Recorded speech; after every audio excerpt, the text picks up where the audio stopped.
Madame, Monsieur, bonsoir. Merci d'être avec nous pour ce nouveau journal. Voici les titres de l'actualité.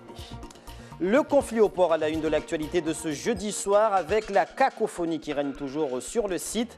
Après l'abrogation de l'agrément à Manuport par le conseil départemental, la manutention sur place fait débat entre la Smart et la filiale de MCG. Conséquence, aucun déchargement de navires depuis hier. Les étudiants comoriens en situation irrégulière à Mayotte rassemblés en préfecture pour demander une régularisation de leur situation. Une demande contestée par le CODIM, le collectif de défense des intérêts de Mayotte, s'est mobilisé pour s'y opposer. Et puis nous parlerons en fin de journal de kickboxing, un sport de combat qui sera à l'honneur demain soir à l'abattoir. Une soirée de gala avec des combattants de haut niveau se déroulera au gymnase. Pour en parler, nous avons invité Stéphane Cabrera, président de la Fédération mondiale de kickboxing. Rendez-vous tout à l'heure.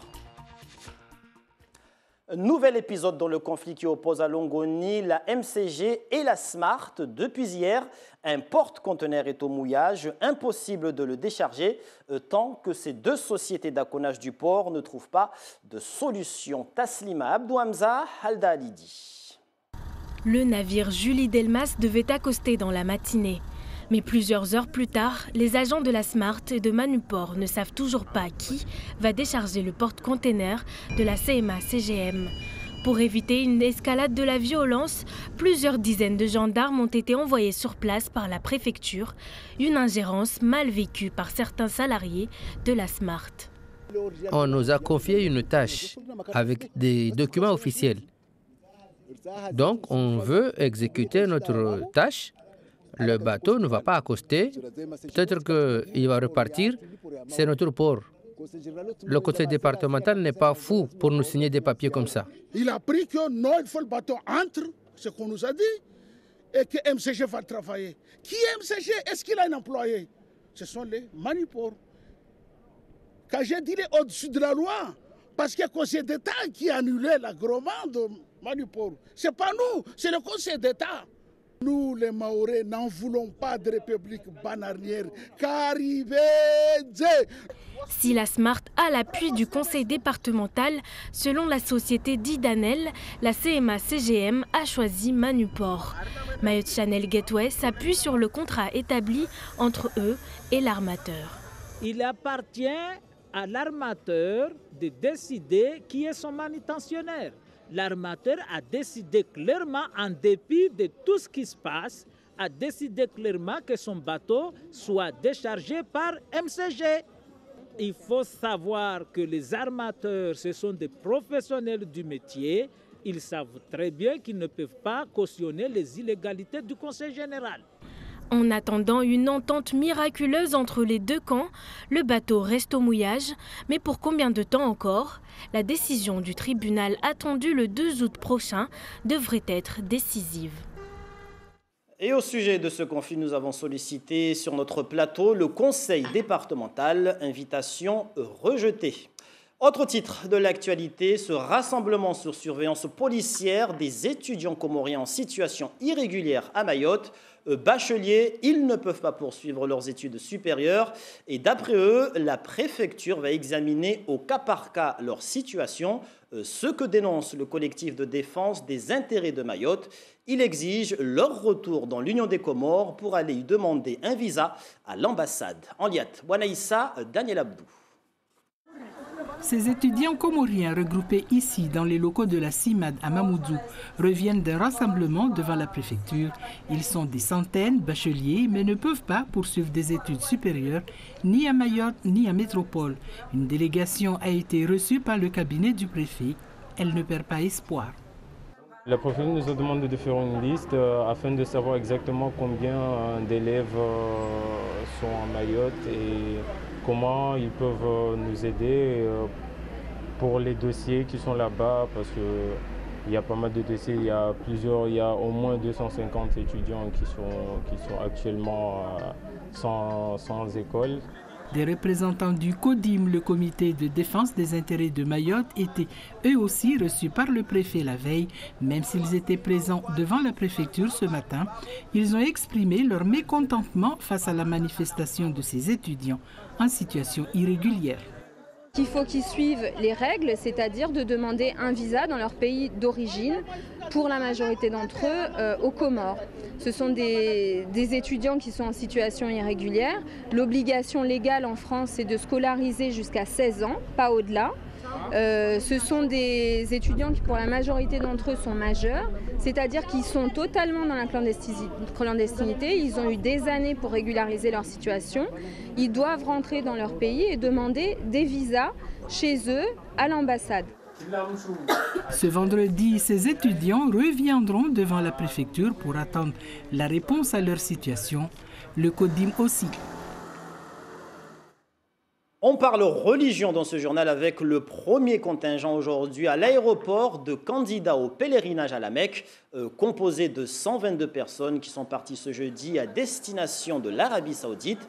Cette année, il faudra compter sur 600 Mahorais qui iront accomplir le 5e pilier de l'islam. Ils étaient 400 l'année dernière. Un départ synonyme de grande émotion chez certains qui se rendent à la Mecque pour la première fois. On écoute Akissi Bakar, pèlerin de Chikoni, au micro d'Hachim Saïd Hachim et Youssouf Ahmed Matoir.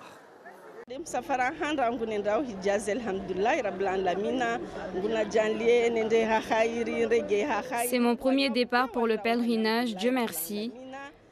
Je prie pour que tout se passe très bien grâce à Dieu. J'espère y aller et revenir en bonne santé.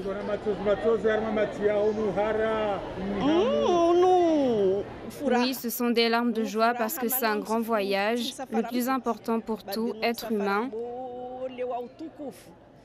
Donc c'est une chance pour moi d'effectuer ce Hajj. C'est pour cela que j'ai les larmes aux yeux.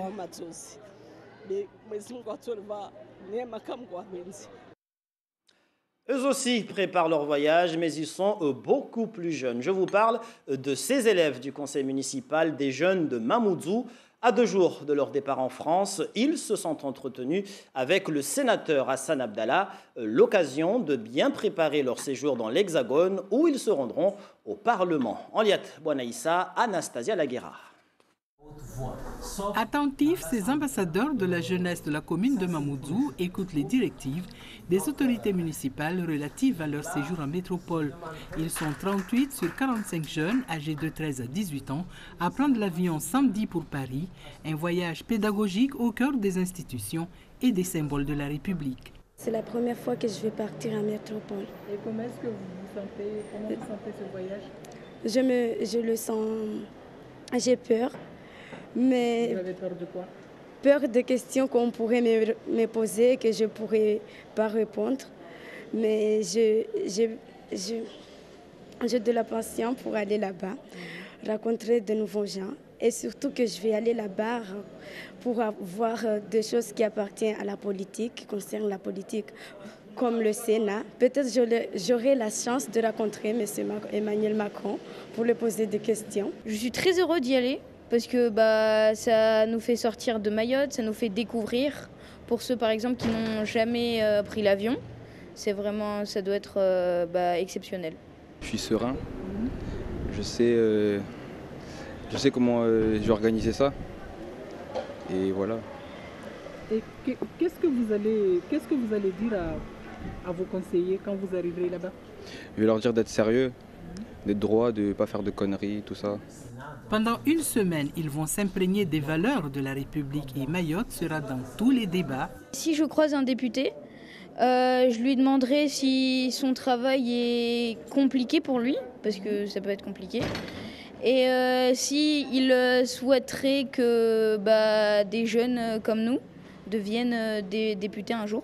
Je parlerai de Mayotte, je parlerai de l'île, je suis passé ici pour voir un peu ce qui se passe ici.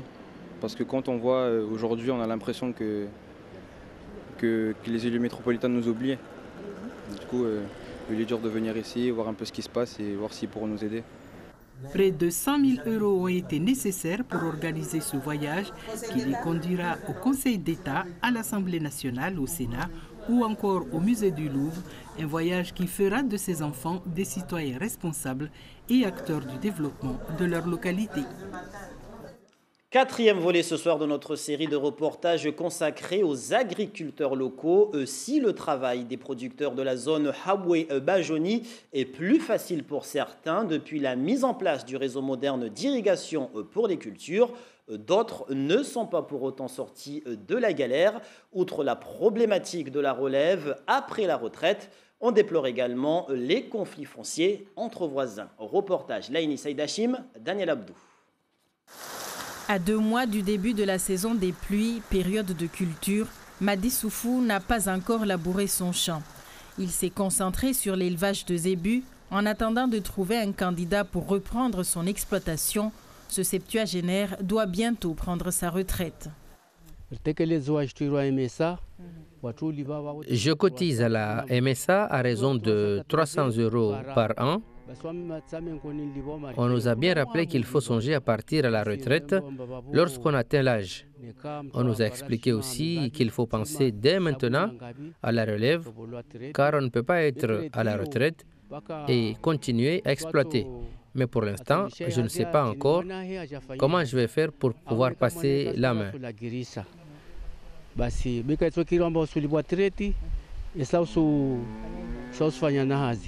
Et son impatience de revoir pousser ici des bananes, manioc et autres fruits et légumes est d'autant plus grande que depuis le mois de juin dernier, il s'est branché sur le tout nouveau réseau d'eau mis en place par la Chambre d'agriculture.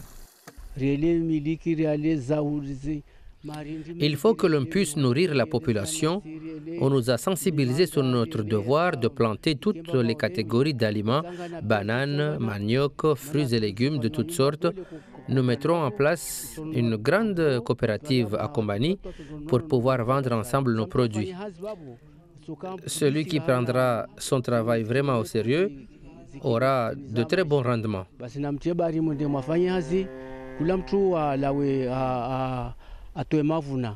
Mais Madi Soufou est confronté à d'autres problèmes. Sur 6 hectares de terrain, 5 sont titrés à son nom, le reste appartient au département. Sa famille en a demandé l'acquisition en 2004.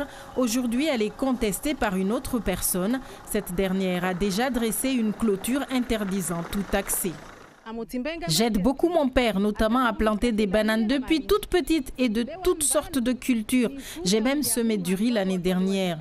Mais le problème, c'est qu'on a peur de venir ici, car une partie de notre parcelle nous a été spoliée par une autre personne. Elle nous bloque le passage en bas alors que c'est nous qui avons financé le terrassement de la route en terre. C'est une parcelle du département. Ma famille cultive ici depuis toujours, mais ceux qui veulent nous la prendre nous menacent quotidiennement. Les litiges fonciers entre exploitants historiques de terrains domaniaux de l'État ou du département est de plus en plus courant à Mayotte. Ici, à Habwe, Madi Soufou a été contraint de déménager son alambic et abandonner sa plantation d'ylang-ylang et de cannelle. Du sport de combat dans cette édition avec le Mayotte King of Kickboxing. Une soirée de gala sera organisée demain. Un gala avec 5 titres internationaux, 5 combats de haut niveau qui auront lieu au gymnase de l'Abattoir ce vendredi à partir de 18h. Une opération menée par AEB Productions, l'association Maison de la Vie associative de Petite-Terre et sous l'égide de la Fédération française de kickboxing.